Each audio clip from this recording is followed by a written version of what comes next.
Mary had a little man. The fault. We believe that all men are created equal. To the magnificent mosaic that is America. From radio beacon to radio beacon. I have a dream today. Change has come to America. Believe me. Help is on the way. Knock, knock. Who's there? It's a figment of your imagination. Randi Rhodes Show. Turn up your mind.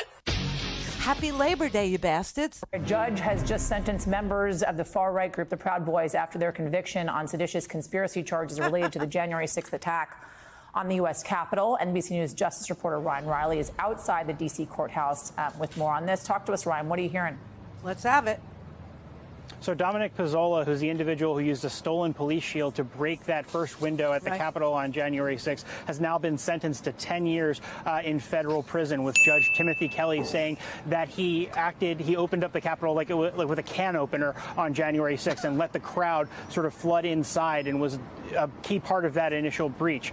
Kelly's partner spoke during the sentencing hearing, as did Dominic Pizzola himself. Pizzola's partner said that he was getting drunk and watching Fox News in the lead up to January 6th, and also called him, quote, an effing idiot for his conduct, and basically was asking for leniency from the judge, along with a daughter who spoke there, saying that, her dad had always been there for her. But this is one of the higher sentences that we've seen from the January 6th attack thus far. Dominic Pizzola was the only individual who was not convicted of that top seditious conspiracy charge out of the 5 Proud Boys who went to trial on that charge. So he was a little bit of an outlier here. The other sentences that have been handed down thus far went for 17 years for Joe Biggs and for 15 years for Zachary Real, who was a Philadelphia Proud Boy who used a can of pepper spray against officers that day, whereas Joe Biggs played more of a leadership role. We have another sentencing happening this afternoon, and then the final sentence in this group will be on Tuesday, when Enrique Tarrio is sentenced. In that case, prosecutors are also seeking 33 years, as they did with Joe Biggs, but probably unlikely to get that high. But there's the potential there on Tuesday for another record-setting sentence. So much for Western chauvinism. Okay, so we got a lot of good, party material here for Labor Day, things that can make it a happy Labor Day for you. There's so much here. There's a lot going on with regard to workers, wages, striking, overtime compensation. But I really think we need to stop for a brief moment and celebrate the fact that the justice system still sort of kind of works, because you saw in the last 2 days a whole bunch of these, stand back and stand by, Proud Boy, right? The white supremacist, Western chauvinist, terrorist, insurrectionist faction of the United States, of the Donald Trump supporter cult, actually pay for their heinous crimes. Now, the reason why it's important to actually celebrate this, because, it's touch and go now whether or not our justice system still functions at all. Because, if we believe the justice delayed is justice denied thing, and you realize how long ago January 6th actually occurred, and that the man and the people around him who plotted and schemed and planned and signed up fake electors and, discredited a company that, was completely reliable in the process by saying that Italian satellites or Italian thermostats were flipping votes, and Dominion, and they haven't met the bar of justice yet. So, you have to take joy about seeing justice done in this country wherever and whenever you can. And in this particular case, there are at least, 2 days in a row of celebratory materials, right? So yesterday, I don't know if you realize this, but yesterday, Dominic Pizzola, Joe Biggs. You remember Joe?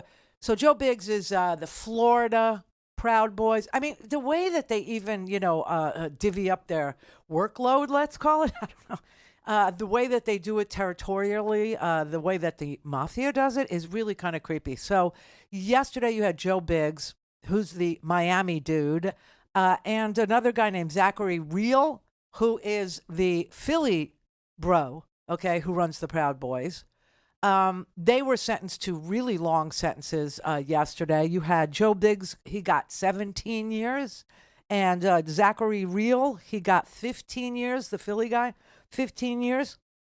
Today, Pizzola, who's the one that you saw break through the window with the police shield that he took off of a police officer, he got 10 years. His lawyer must have done a really good job because he was charged with, but also acquitted of seditious conspiracy. So the ones that were convicted of seditious conspiracy so far are, this Joe Biggs guy, Zachary Real, looks like Enrique Tarrio. He'll be sentenced on Tuesday. He was supposed to get sentenced this week, but I think his judge called in sick. Now, who could blame a judge who has to sit there with Enrique Tarrio from being sick to his stomach? But no, he actually did. He called in sick, and so they postponed his sentencing till September 5th, next week, Tuesday. And then we have one more that we're waiting for today. This guy, Ethan Nordine, he was also charged right alongside of Pizzola, who broke through the window. Pizzola is so disgusting. I don't know if you realize, exactly what he did do and what he did today upon being sentenced, and the actual bull crap that was his remorseful speech to the judge. Oh, it was total garbage. You're just going to sit there and go, wow. And you know what? I hope you don't even believe my rendition of the story. I hope you look it up. I really, really do. Because if you look it up and find out that it's true, when I tell you, you're going to go, that didn't happen, only because it's coming from me, right? And you don't want it to have happened, but it did. This is really disgusting. Okay, so what Pizzola did, Dominic, okay, he actually stole the police shield, broke through the window at the Capitol, allowing the rioters to actually breach the building. Once inside, he actually filmed a video of himself, which you may or may not recall, of him having a victory smoke. Can't smoke in the Capitol. God knows I wanted to. Can't. A victory smoke in the Capitol, saying he knew I could take this Capitol over if I just tried hard enough. And then he violently and forcefully grabbed an officer's shield, pulled him to the ground. This is according to the prosecutor's sentencing memo. The officer also testified at this trial and said that he feared for his life during this time because somebody sprayed him with a chemical substance and then people piled on top of him. And a rioter that was led by Pizzola used the police officer's own helmet strap to choke him. All right. And so today at the sentencing, Pizzola told the court, I'm a changed man. I'm a changed and humble man. I messed up. I got caught up in all the craziness on January 6th. And his lawyers actually argued to the jury that Dominic Pizzola didn't know where he was going. He was on the Capitol for 23 minutes, and that during that time he was fumbling with his phone. He really didn't know. He didn't have a cause. He wasn't there to do anything. He actually told the judge, I just got caught up in it. I just got all caught up, and I'm changed, and I'm a humble man, and yes, I messed up. Okay, and then as soon as the judge left the courtroom and Pizzola was, escorted out of the courtroom right after his sentencing, what does he do? What does he do, everybody? He raises his fist in the air and he goes, Trump won! Asshat. Enjoy prison. Enjoy prison, Dom. That nickname is going to have a whole new meaning. I mean, beautiful. So, and then Enrique gets sentenced on Tuesday, and that, they're asking for 33 years. They also asked for 33 years for Stuart Rhodes of the Oath Keepers, different white supremacist group anyway. But he got, 18. So Stewie still holds the record for most years given for January 6th, 18. But coming in second place, Joe Biggs, everybody, from Miami. And you remember the Proud Boys literally took over the Miami GOP? They literally took it over. They were the Republican Party in Miami. And now that whole party is going to be in prison. The whole freaking party in the jail, in the prison.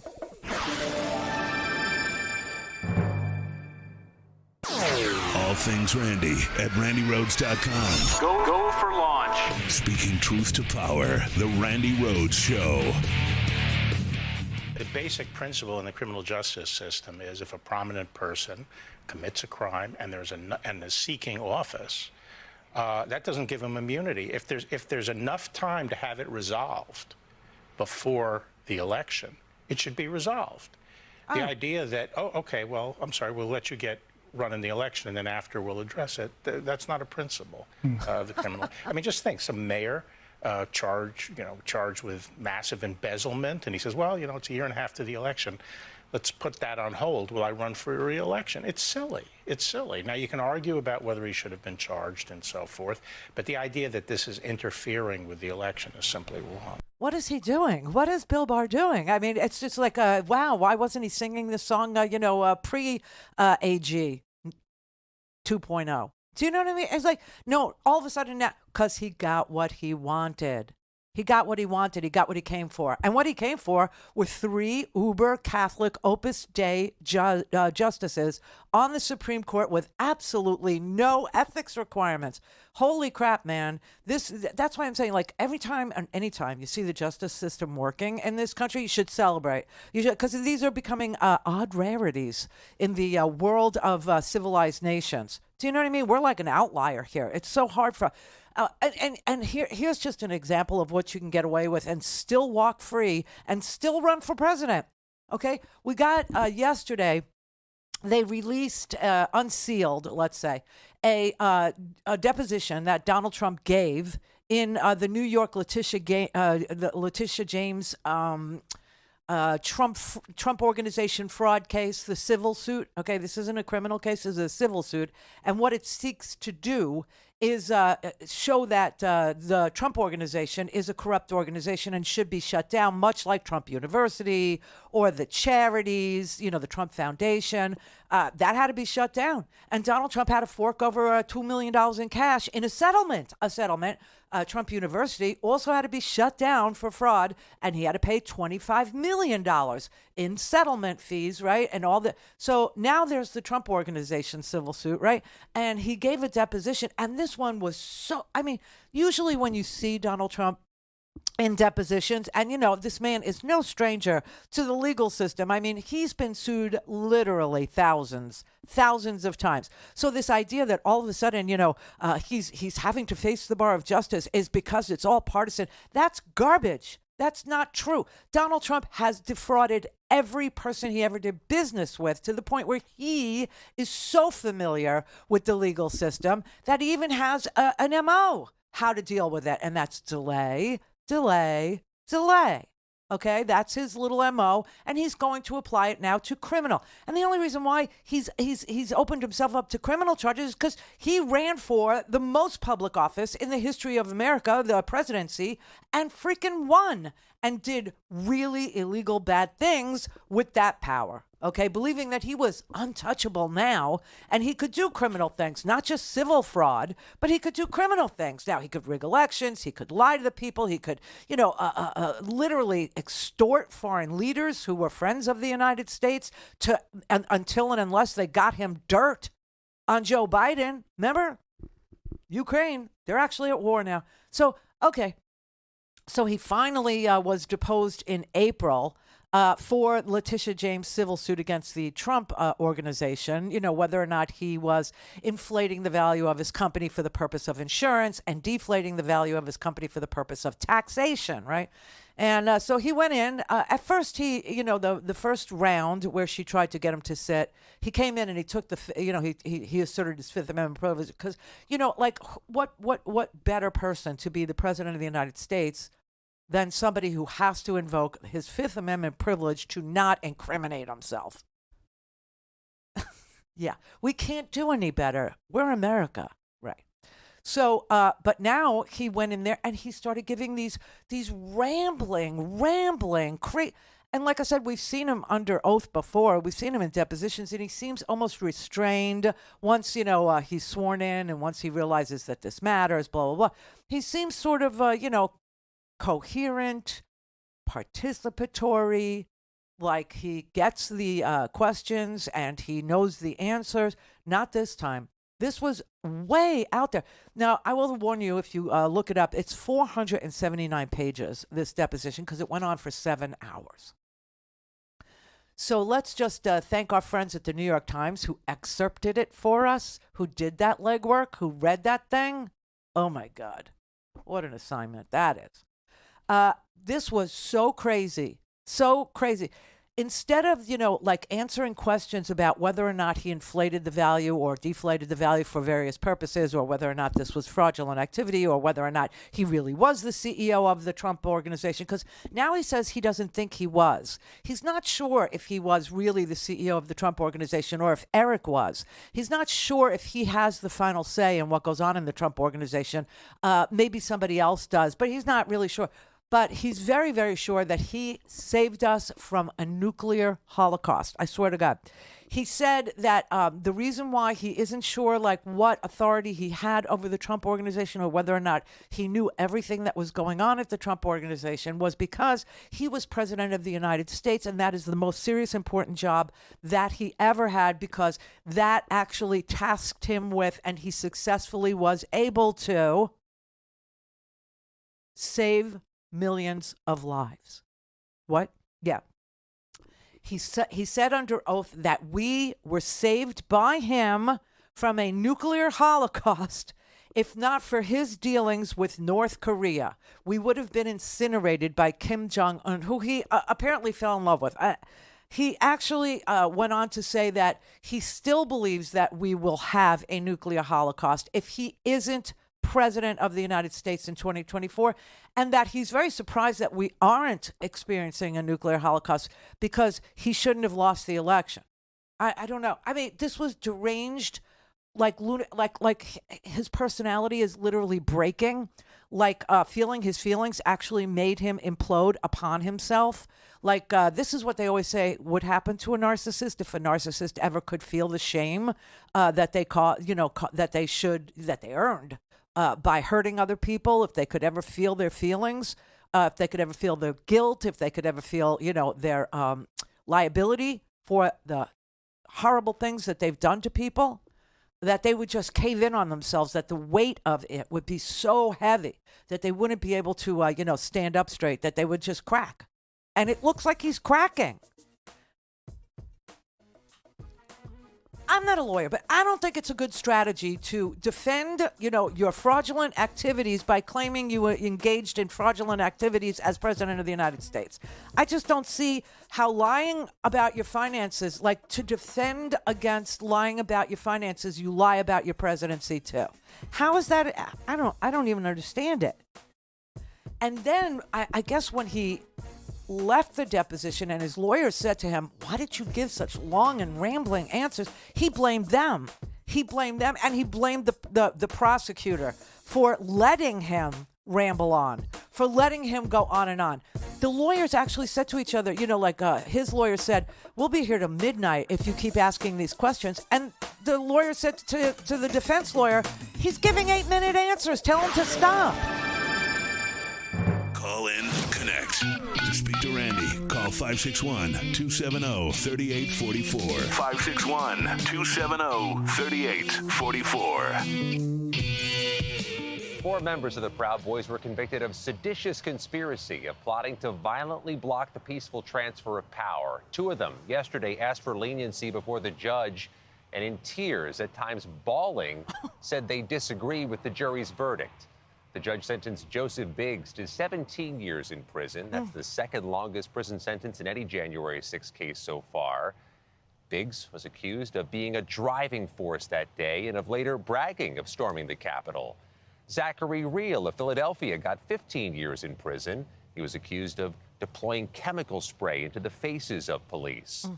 These are some of the stiffest sentences handed down in any Capitol riot case so far, but it's well below the 30 to 33 years recommended by prosecutors, which sets the stage for Tuesday's scheduled sentencing of Enrique Tarrio, Proud Boys leader, who was accused of plotting, planning, celebrating, and later taking credit for the attack.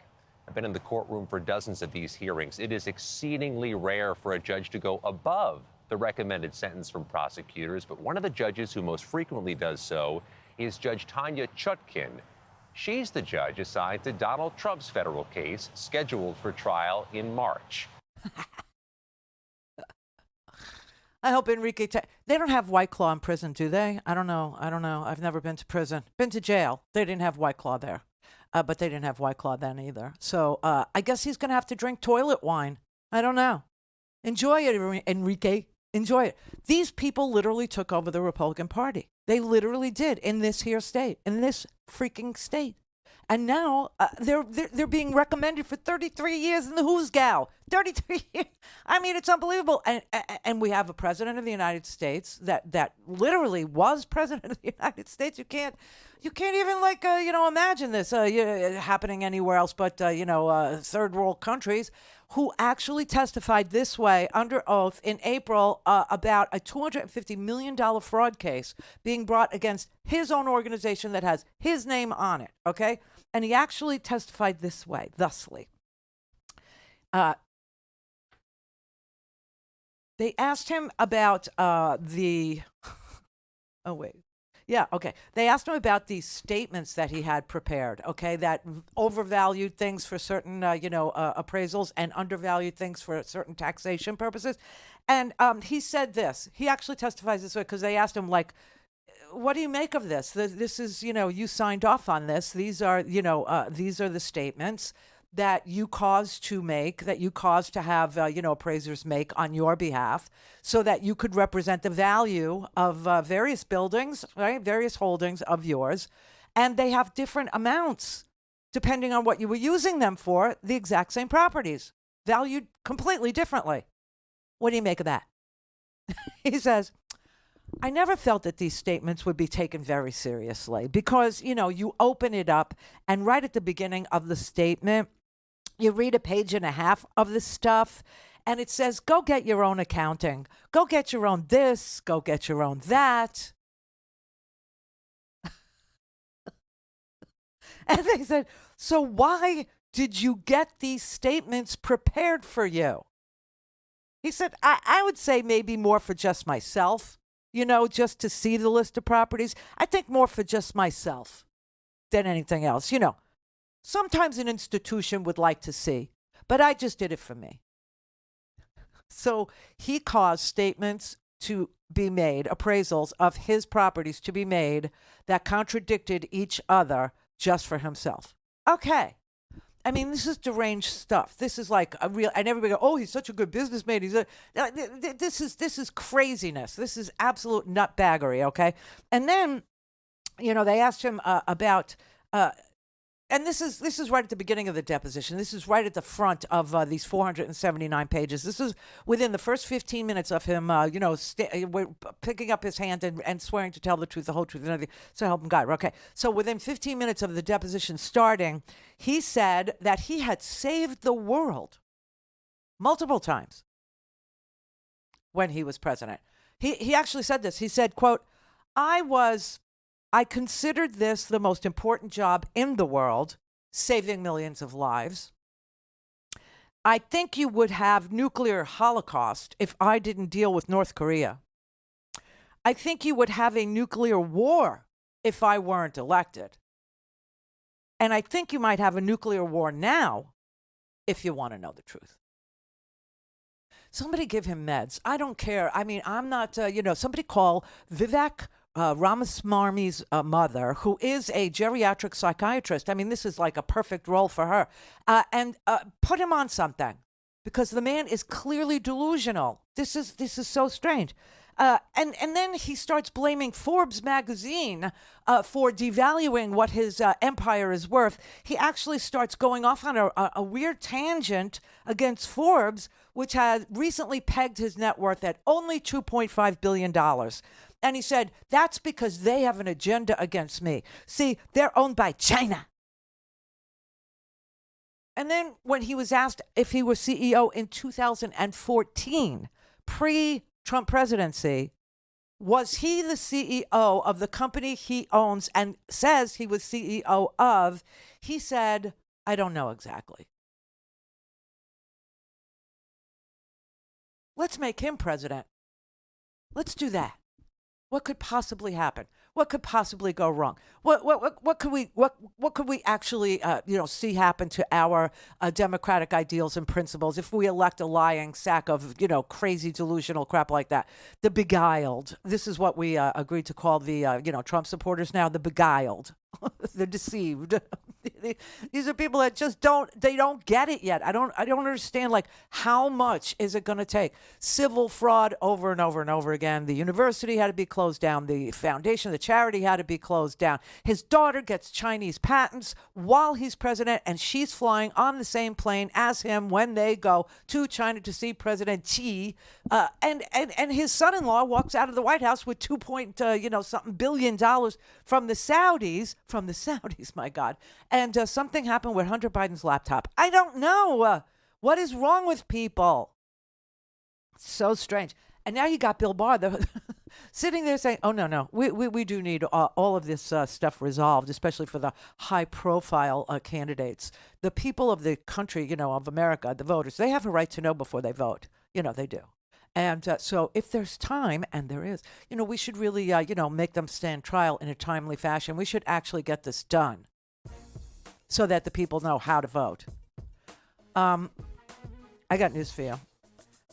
The next battle, if he's not, I get that January 6th, the trial's supposed to be March 4th. I get that. And that's the day before Super Tuesday. And he's going to scream politics. And politics has nothing to do with this. Crime does. The reason why he's facing a March 4th criminal case is because crime, not because politics.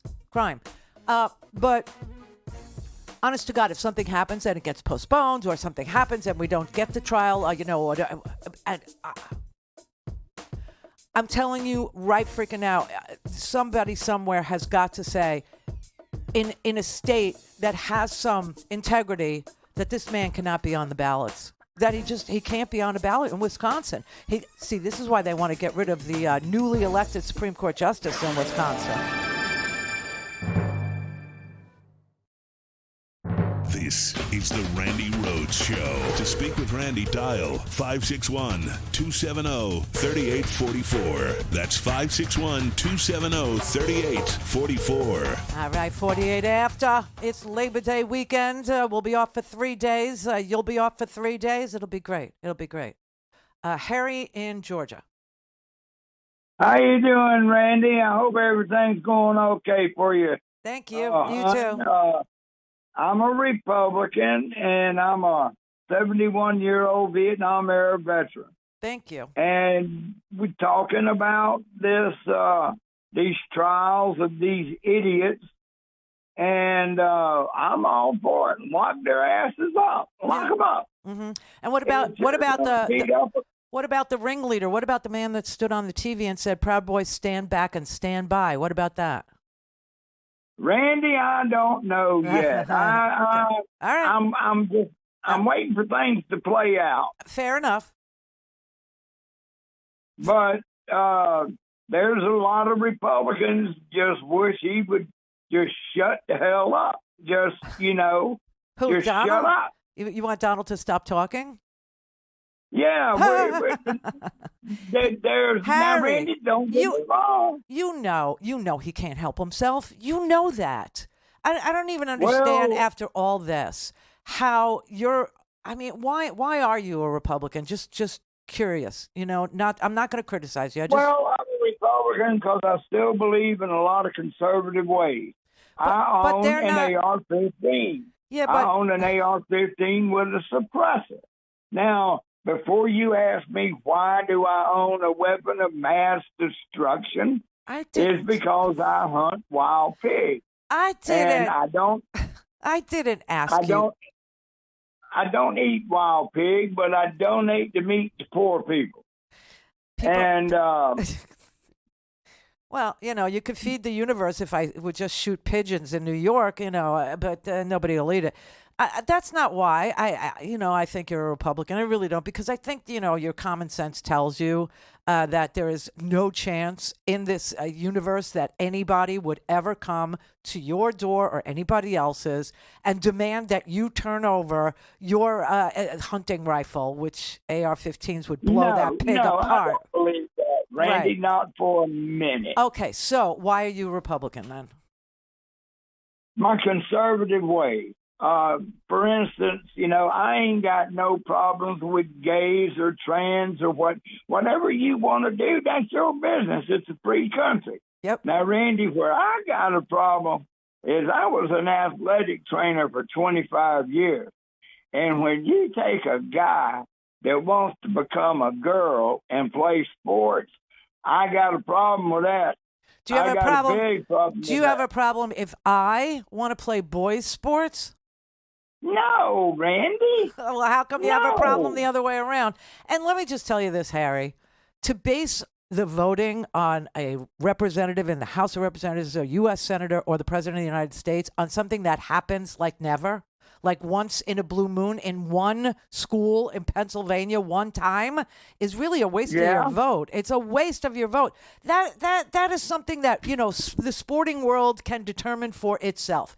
I agree with you. Okay, I totally agree with you. So, my love, please stop throwing your vote to these people that don't represent anything conservative or anything we value. The oxymoron that is conservative values is an oxymoron. It makes no sense. It's like jumbo shrimp, okay? It doesn't, they don't go together. Which one of these things doesn't belong? They're not conservative. I understand what you're saying, Randy. I know you do. That's why I'm spending time with you, because you do understand, and I know you do. I felt it from you from the very beginning. So, and my instincts are pretty freaking good. So I know they are, honey. I know they are. I listen to you. I listen to all of the news, Randy. And, if people listen to all the news, you can pretty much figure out who's trying to dazzle you with intelligence or baffle you with bullshit. It ain't going to take you long to figure it out. Thank you, Harry. I got to let you go because you know what that lovely cliche of yours has a curse word in it, and I agree with it. I agree with what you said. I like Harry. Yeah. I agree with a lot of what Harry said. Because Harry actually is voting Republican out of habit and also peer pressure. You know what I mean? He's in Georgia somewhere where his friends are, hanging out at the VFW. He's an ex-Vietnam vet. You know that his friends are people that were deployed. You know who he hangs with. You know who he drinks with. You know who he even smokes with. You know what he does. And that's not really where he's settled in his heart of hearts. It's not really how he feels about this country. That party doesn't represent him anymore. Left him behind. And he knows that. I just know he knows it. And that's why he's listening to me. I did find it funny that he asked Trump to shut up. Yeah. Because Harry, if Trump shuts up, how's he going to lie to us? Well, see, the thing is, Harry is embarrassed by Trump's lying, and because Harry is a decent human. He really is. He's a decent. He was a nice guy on the phone, too. Yeah, he was a nice guy. He seemed perfectly nice to me too. He didn't start our conversation off with some horrible little and the curse word that he did have to deploy was apt. Do you know what I mean? It was part of a either you he's baffling us with bull crap is what he said, but he said it, and that's fine. That's fine. But no, Harry's not. Harry's Republican Party doesn't exist anymore. That's half the problem. And, I would argue this, okay, as a non-Republican person, okay? We need I don't know what to call them, but an opposite party from progressives. We need a party that doesn't, believe in, a 40-hour work week, that does believe in child labor, whatever, their differences are with us, because it takes at least two parties to have a democracy. So we need a legit, other party. This other party that we are experiencing now with the Vivek, I'm so smarmy, and, I will defraud people out of, their money by saying this Alzheimer drug, which obviously does not works just so I could raise money, millions of dollars, maybe even $1 billion over here from SoftBank. And then once the third stage trials are announced, everybody will lose their cash except for me. That's how disgusting he is. And now, I don't know if you notice this, but all of this talk about Vivek is actually emboldening him to believe that he could be replacing Donald Trump as the favorite for the nomination, because today he was in, I think he was in Iowa, and he was saying that, yes, he's just like Donald Trump, except he's younger. He's younger. He's more viable. He actually he said, this is really creepy. He said today that you only get to be an outsider one time. And Trump's already used up his one time to be an outsider. Now he's a politician. Now he's an insider. And so the job of being an outsider, and on top of it, he's young and he's got his whole world ahead of him, falls to him. Because Trump already had that outsider slot, and he can't play that card again. So the idea that he was running to be the liar's vice president, I think that's kind of still in the offing, still in his mind. But if that doesn't, if Trump doesn't get he wants to be the one. And the way he's going to do it is by saying that, he's the outsider and Trump can't be that anymore. Anyway, we need a legit party, and that one is not it. And I feel for you, Harry, because, I had to leave my party. I had to leave the Democratic Party when they became the corporate party, okay? When they became the DLC, when they became the deregulation party, when they started to, they ruined my old business. I was in radio for years and years. There is no radio anymore. I mean, radio was like you have to explain to Gen Z what it was. That's how dead and buried it is, right? So you have to explain. It was like streaming, but it had commercials, and you didn't have to pay for it because it had commercials. But, how did you follow the story? Well, you had to sit through the commercials and the jingles, and maybe you bought the products or the 2 products or the 3 products. Maybe you actually did some commerce, because of what you... really? Yeah, that's what advertising used to be. Now it's influencers. They're the middleman. They take the advertising money from the product maker, and then they pretend that they just randomly came across this lip gloss, and it's like the best they ever used. And you actually randomly run into that ad and believe that that's true.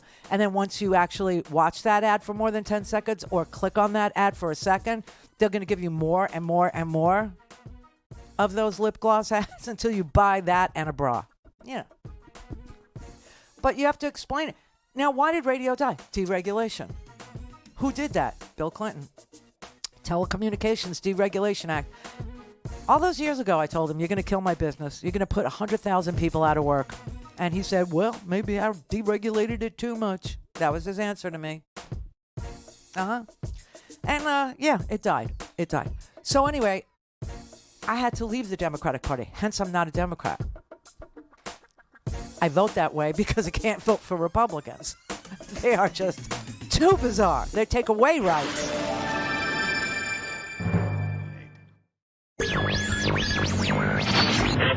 Mary had a little man. The fault. We believe that all men are created equal. To the magnificent mosaic that is America. From radio beacon to radio beacon. I have a dream today.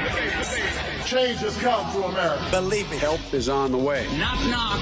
Who's there? It's a figment of your imagination. Randi Rhodes Show. Turn up your mind.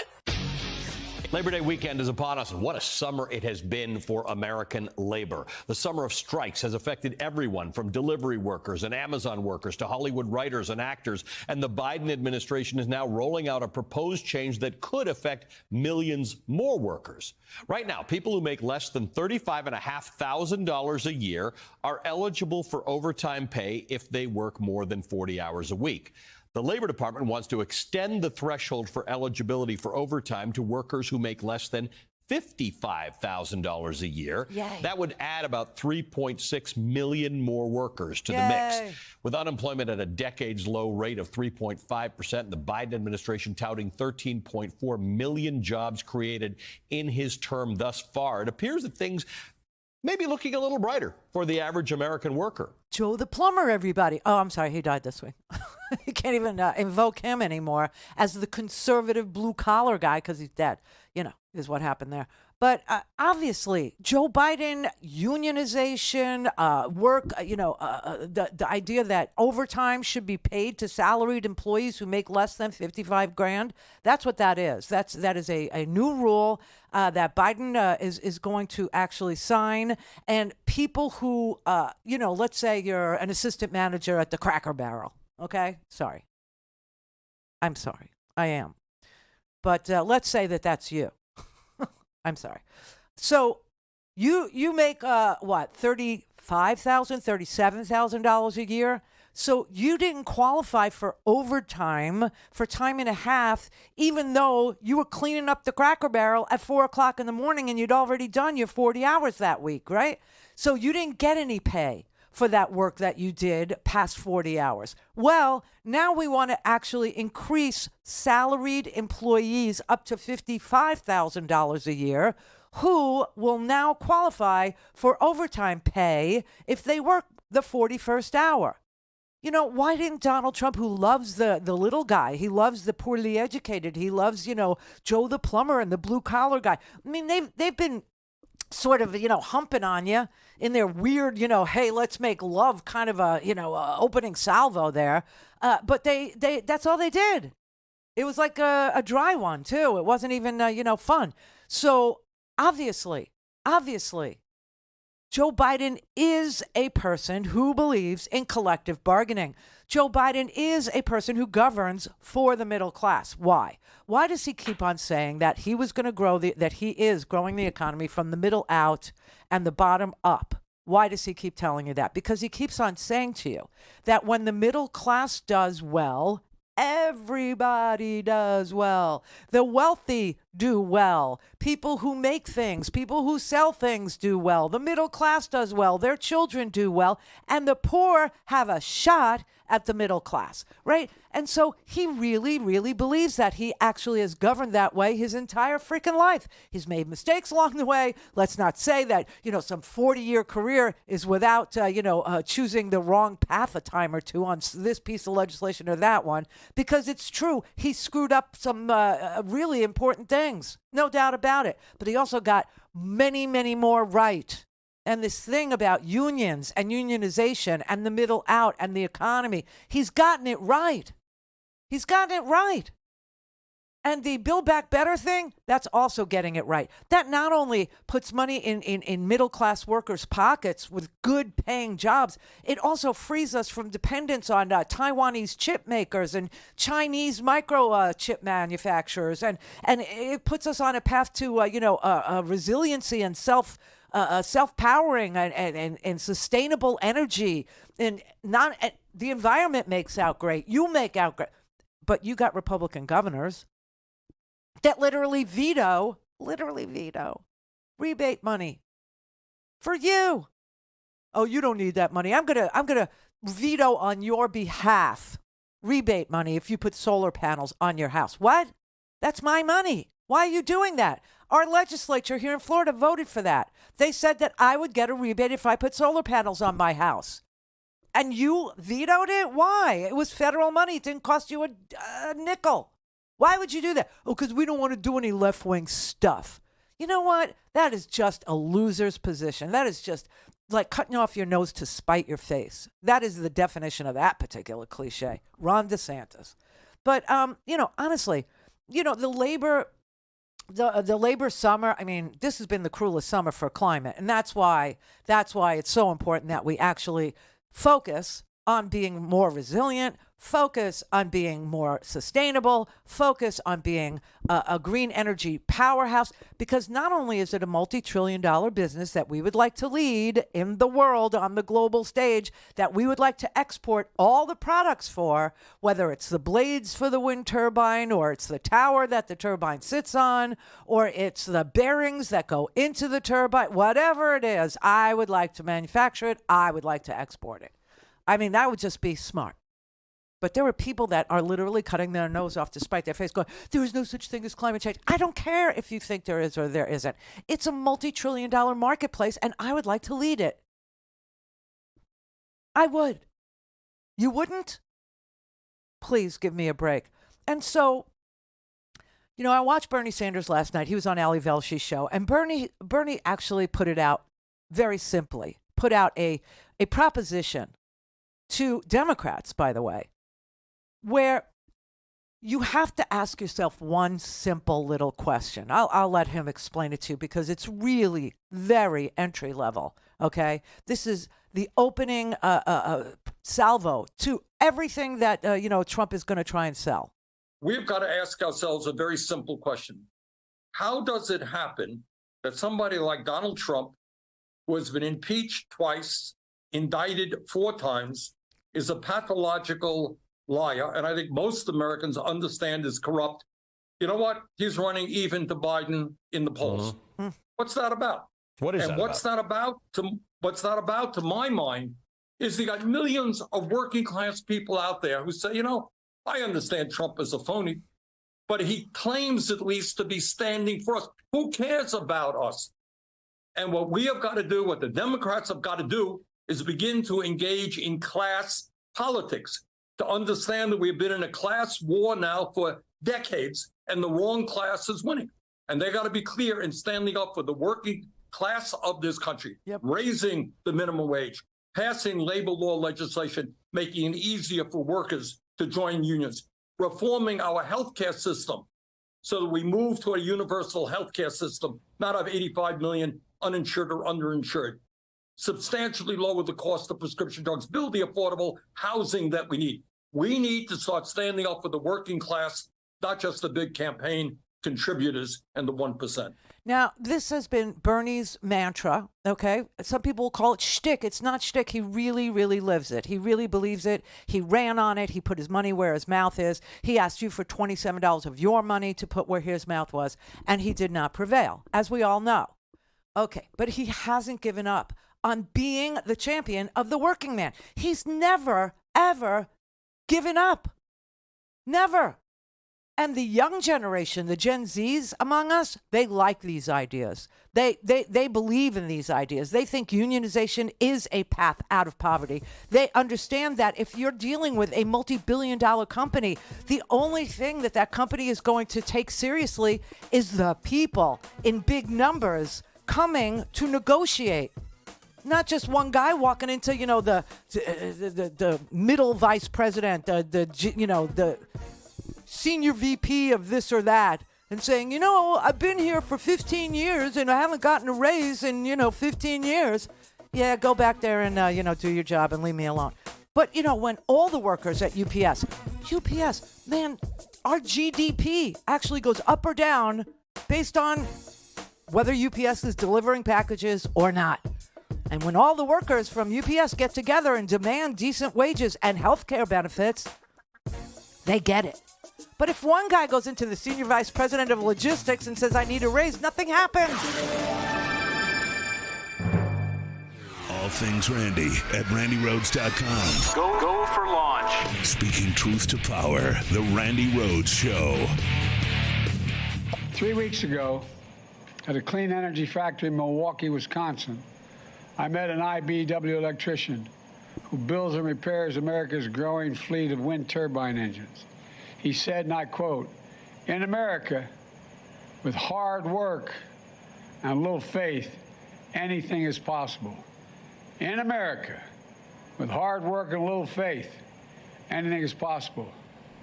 That's what my father's generation believed. That's what these folks believe, too. Every day across this country, ordinary people get up and do extraordinary things. And thanks to them, we're going to continue to grow our economy from the middle out, the bottom up, with good paying jobs, more breathing room for families, and American workers building industries of the future. So that was his Labor Day little Rose Garden speech to us today, where he talked about the success of unions and this, hot labor summer that we had. We still have the writers' strike. We have the Screen Actors Guild strike. We got, the UPS strike actually ended in favor of the workers at UPS. We had pilots go out on strike. It worked out in favor of the pilots. I mean, this summer, labor has finally organized itself, stood up, and it's really sick because I don't want to say, not the factories, the production houses, the movie giants actually had this strategy that they said out loud that they would let the writers strike. They would let this, Screen Actors and people, it's, there's the star, is such a rarity, right? Everybody else that works on screen or works as an extra or works as a character actor or works as a, supporting actor, whatever. These people don't make huge amounts of money. I've told you the story about Terry's mother. Terry's mother, Carmen, was an extra. That's what she did for a living. Anyway, so the studio said, okay, so here's our strategy. We're going to let these actors, these writers, lose their houses or, get to the point where they can't pay their rent anymore, and then they'll cut the deal. And everybody heard that. And people in this country thought, that's just horrible. That's horrible. And they decided that they were on the side of the writers. They were on the side of the actors. They were on the side of people who work in the industry, not the industry. And, that's happening more and more and more, where Americans are saying, the Amazon workers, I had no idea how long their day was. I had no idea that they weren't allowed to go pee. I had no idea until this one kid in New York, I think it was in Brooklyn or Queens, actually, went to Congress and testified and said, you have no idea, okay? And this is one of the richest, most successful companies in the history of the world, and we're still here. We can't even, take a bathroom break. I mean, people were livid. They were absolutely disgusted. And so the strike was settled in favor of the Amazon workers. And what are workers asking for anyway? They're asking for, if I work 41 hours, I should get paid for 41 hours. Just because you say I'm getting paid a flat salary at $33,000, $33,000. I mean, what, $500 a week? That's my flat salary, and I should work, a 12-hour shift. Right? After my 8-hour, I do 4 more off the clock because that's the arrangement, and there's nothing I can do because this is a right-to-work state designed by Republicans to keep unions out of it. For what? The protection of the multi-billionaire, the multi-industrial, complex? Really? So we're having a moment in this country. Labor is.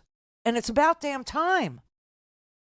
People are starting to get that organizing in large groups scares the bejesus out of industrialists.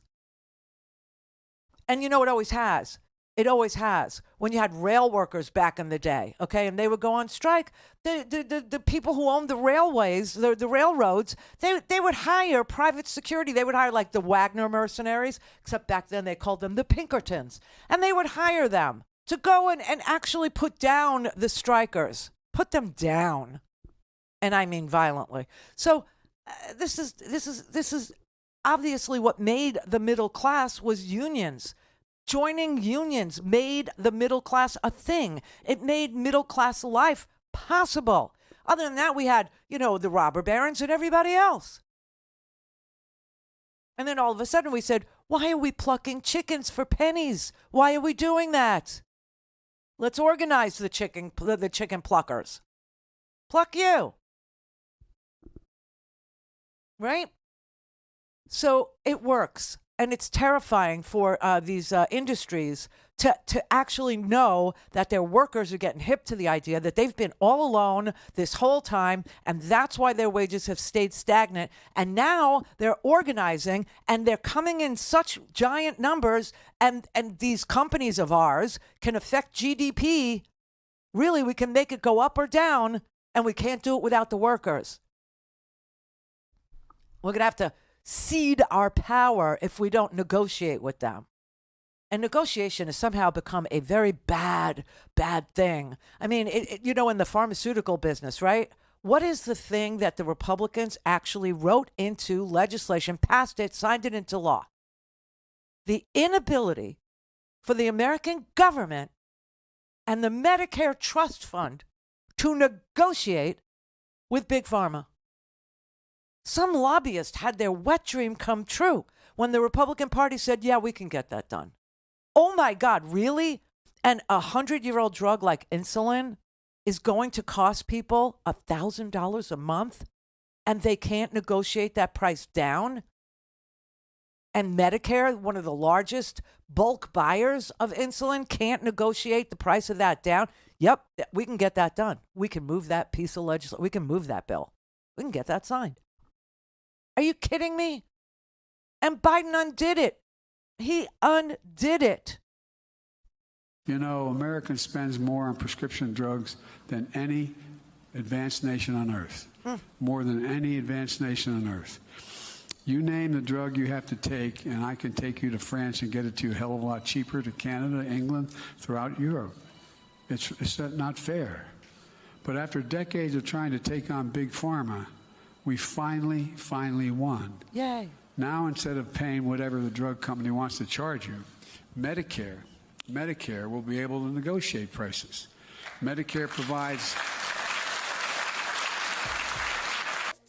And nobody wants to give him credit for that. Nobody wants to give Democrats credit for that. Nobody wants to give anybody credit for that. And this week we got the list of the first 10 drugs that will go up for negotiation. The prices of them will go up for negotiation. And they're modern, new drugs. And of course the Republicans, we will fight back. We will not let that happen. Negotiation for what? The people? That's bad. The people have no say. The people have no... Big Pharma's my donor. Screw my people. But they vote for you. No, they don't. They vote for who the TV tells them to vote for. And we own that too. They don't vote because they think that we're going to raise or lower prescription drug prices. They vote because the TV tells them who to vote for. Holy crap.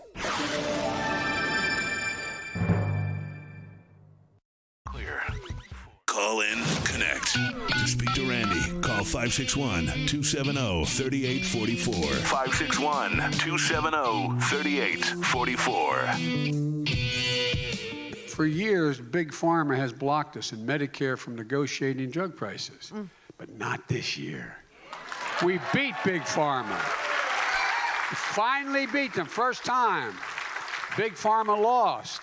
And folks, now Medicare will have the power to do what so many Democrats and many Republicans in the past talked about doing, lowering prescription drug prices. Yeah, and that is a thing. That actually is occurring. That is going on. And I mean, the idea that people would have to pay $1,000 for insulin, a 100-year-old drug, which is, you can't live without it if you have, insulin-dependent diabetes. It's just like, that is so, and people just accepted that that's the way it is. It couldn't be any better.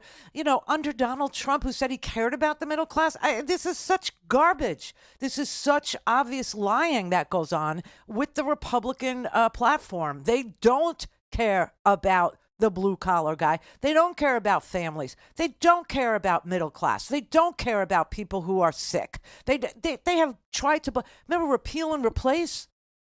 Oh my God, Ginny Thomas and that whole cabal of people, the Tea Party freaks, Americans for Prosperity and Dick's Army and all those, psychos, they literally have been parlaying, your hatred for something into, organizing against your best interests for years now, for freaking years. And here we had a shot. Here we had a chance to lower drug prices. Here we had a shot. Here we had a chance to negotiate on behalf of Medicare, a giant prescription drug buy in bulk conglomerate. It's like, Costco. They buy peanut butter in bulk so they get it cheaper. But not you. That would be bad. I mean, we wouldn't get any new drugs, the drugs that we get that are new. Let me tell you that, like I said the other day, we're supporting like all of Denmark's economy. Like the whole thing. There's only 6 million people living there, and their entire GDP this year is based on us buying vitamin O to lose weight. Ozempic, right? Mongiorno, all of these. And women are going to clinics. We are lining up. We are paying cash to see doctors. Some of them are actually doing like, drip therapies, where you go in, you pay a couple of bucks, you get the drip of the IV with the Ozempic in it, and then you do it like I don't know how often you do Ozempic because I've never done it, but I know so many women that are doing it. So many women, so many. That's become anyway. That's a Danish company that's making all this money. All this money. So all the innovation that America, bite me, please. This is ridiculous. That's so, you're so short-sighted about, what it takes to, plus if you do invent your way into a cure for, colon cancer, or you do invent your way into a actual cure for lung cancer, okay? That's a multi-trillion-dollar payday worldwide. So I don't really think that negotiating drug prices through the Medicare Trust Fund is actually going to, stop them from doing stuff like that. But people are told this and they repeat it just so they have something to say to it and weigh into topics that they really don't understand because they want to seem strong. But you're so weak to actually cave in to the drug companies over and over and over again on stupid things like insulin. Just dumb, right? And so, obviously, this was a great week for every living human being in this country that takes a prescription, okay? It's just a good thing.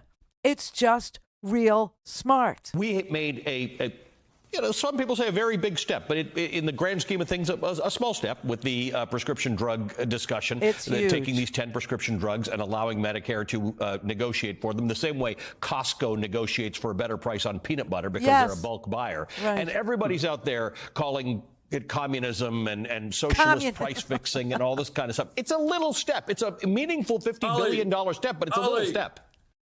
It's not everybody. It's just the ruling class. It's just the pharmaceutical industry that makes tens of billions of dollars in profit every single year by charging us the highest prices in the world. It's the Chamber of Commerce. It's the big corporations. Oh, my God. Imagine that. The government is actually doing something for working people to lower the cost of prescription drugs. This must be communism. This is awful and horrible. All right. It must be. There must be communism. It must be awful. It must be horrible. It must be, dangerous. It must be something evil, ugly, untoward. It must be an infringement on me somehow, some way. Good to see Bernie still got a sense of humor, huh? Well, it was Allie's. I liked Allie's analogy. It's Costco buying peanut butter. They buy in bulk, and so they get a lower price. And, Bernie's like, no. It's not. The only people that are bitching about it are the pharmaceutical companies, are the elites, are the well-off, are the Now, you know what? What's so weird about that is that, Mitch McConnell obviously had some neurological thing happen to him again, twice in 2 months. Somehow, some way, something neurological is wrong with Mitch, and he's standing at a podium, and he gets this masked look on his face, and he just stares. His brain freezes for about 10 seconds, and then he's okay. And he can continue with his schedule.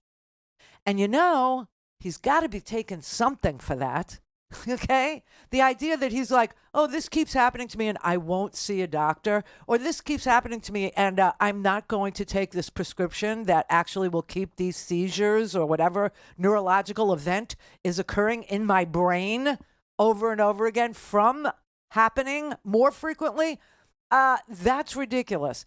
And are you saying that Mitch McConnell, who has the best Blue Cross Blue Shield federal government policy that you can have because he's a senator, is willing to forego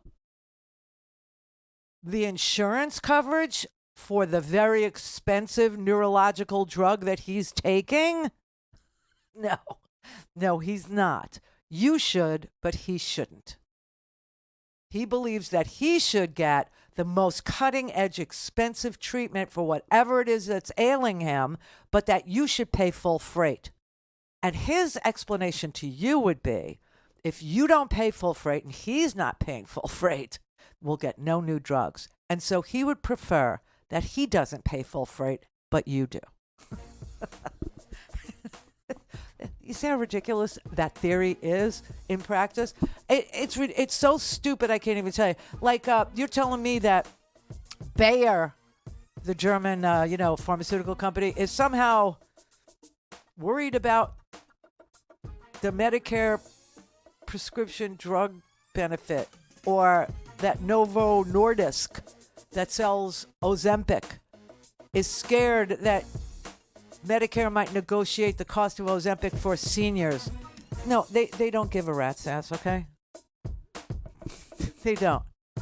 The reason why Republicans give a rat's ass is because the big pharma companies make donations to them. And if those pharmaceutical companies aren't American, they have to funnel it, like through a law firm called a lobby shop. who will hold the fundraiser. It's the Randi Rhodes Show. To speak with Randi, dial 561-270-3844. That's 561-270-3844. All right, 80% of the American people support Medicare negotiating prices. 80. So it's not everybody. Vast majority of the people understand that the pharmaceutical industry is incredibly greedy. But we have got to go further. This, as you indicate, is a very tepid step forward. We're going to bring legislation in which does something very simple. It says, you know what?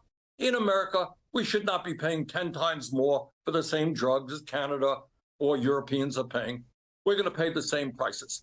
And I'm sure the industry will go crazy and put all kinds of 30-second ads on TV. Yeah. But bottom line is, that's what the American people want. Healthcare is the same thing. Our healthcare system is totally broken.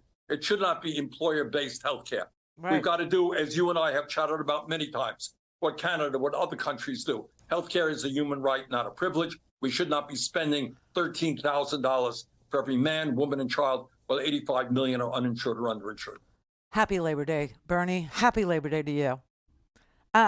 So the TV is going to tell you who to vote for. The TV is going to do it. And they're going to talk you off that ledge of healthcare is a human right. Yeah, they're going to talk you right off. It's just it's an endless cycle of greed is what's, actually making you say stupid things like, if we negotiate the price of insulin, which is a 100-year-old drug in the Medicare, program, which is the largest purchaser of pharmaceutical drugs in the history of the world, then we will not get any new drugs from Denmark. We will not get any new drugs from German pharmaceutical companies. Really? We won't get, a COVID vaccine. From Pfizer. Pfizer. PF. Okay, the P is silent in German. Okay, so there you have it. Brother David. It's better with a union man. It's better with a union man. You'll live to regret if you ever forget this motto, proletarian. So always be upon your guard. Demand to guard. You'll never go wrong if you follow this plan. It's better with a union man. Well, sister. Wait a minute. So always look for the union label when you are buying a coat dress or blouse. Remember somewhere your neighbor's sewing. The money's going to feed the kids and run the house. We work hard, so but who's you don't complaining? Sister. If anybody's wondering why we love Brother David, I hope you're listening right now. It's Pfizer funneled, frozen-faced, fox-fueled fascist felons facing federal fences Friday. Oh! Nice. And the Kraken is cracking up. Oh, I know. Oh. And I got to tell you, sister, as I said to the chat room, hi, chat room, hi.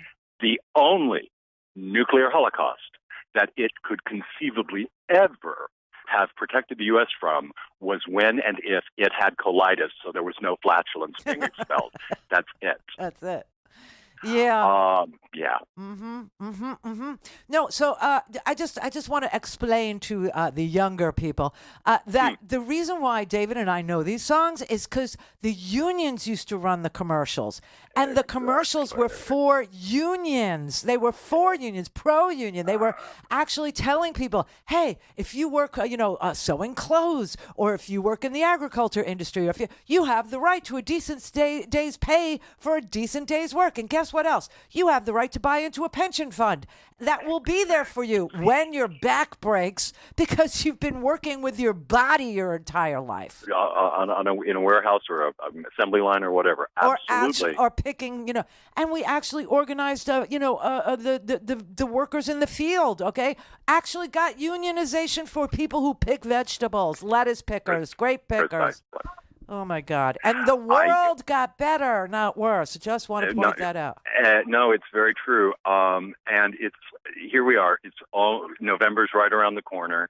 As my crack book, a Facebook page photo, it's President Pop and she who must be protected at all costs riding a surfboard. And it says, ride the blue wave in 24. It's never too early to start planning. I have been on inactive status with both AEA and SAG-AFTRA for about 30 years, because when I became an arts journalist, it was a conflict of interest. But I have so many friends and colleagues on those picket lines, and it's turning.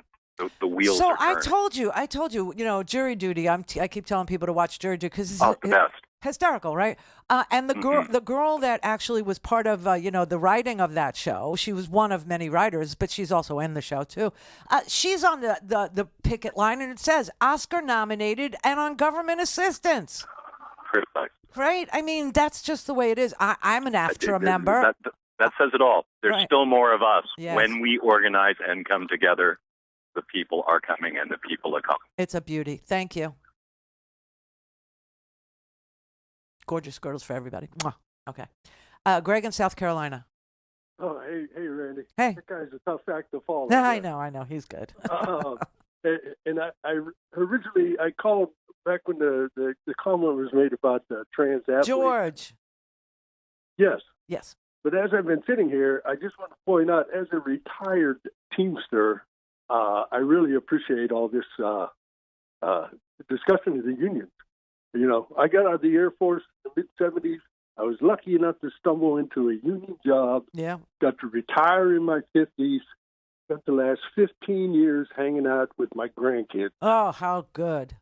And they talk about family values. There you go. Unionization is a family value. Yeah. All right? Yeah. But, hey, the real comment I wanted to make was how ridiculous it is that this whole subject of trans athletes has ascended into politics. I know. Because here's the thing. And I know this from my grandkids growing up, every sports organization in this country works under a governing body. Usually a national governing body and a local governing body. And so, I mean, on the rare occasions that these situations come up, let them deal with it on an individual basis. Right. Listen, it's so rare, and you always hear the example too. This is so interesting about the whole conversation, is that you always hear the example of the big strong man that pretends that he's now a woman in order to play against women as the big bad man. But they never ever wonder what would happen if I actually said, well, I'm now going to transition to male and I want to play in the NFL. I mean, that doesn't even worry them. It's it's not a problem. And it just seems like every situation is unique. Yeah, it is. I remember seeing the governor of West Virginia, this was a couple of years ago, maybe a year ago, he was talking on TV and somebody asked him right out, well, how many, it was on this subject. He said, well, how often does this come up in West Virginia? Yeah. And he said in the whole high school system of West Virginia, there were 13 trans girls playing girls' sport. 13 in the whole state. I mean, it's so ridiculous. And, Texas today just went into effect. Texas today actually is going to ban parents and doctors from making decisions about transgendered youth who are under 18. So, who needs parents? Who needs doctors in Texas when you could have a nanny state, which I always thought they were against? Yeah, it's confusing, isn't it? It's not confusing. It's hypocrisy is what it is. It's a lie. It's a lie. Lies get confusing. It does take an entire lifetime to tell these lies, and it takes 2 seconds to tell the truth, as you just did. Like, how often does this come up? How often is this an issue? How often does this cross your path? Never. Yeah, and even on the subject of unionization, that's just another lie. Right. Working class American that hates unions is just brainwashed. Straight up. Yeah, it is. It's a non sequitur. It makes no sense. It's like, how do you hold these two ideas in your head that collective bargaining is the way to get ahead, but unions are bad? Yeah. I don't know. It's not just money. It's working conditions, workstations, all that, yes, all that stuff. Yes, all that stuff, and pensions, and being able to retire at 55 after you work 30 years because you started at 25. Do you know what I'm saying? Or you started at 25, 35, 45, 55. Yeah, 55. That'd be 30 years. Oh my God, it goes so fast.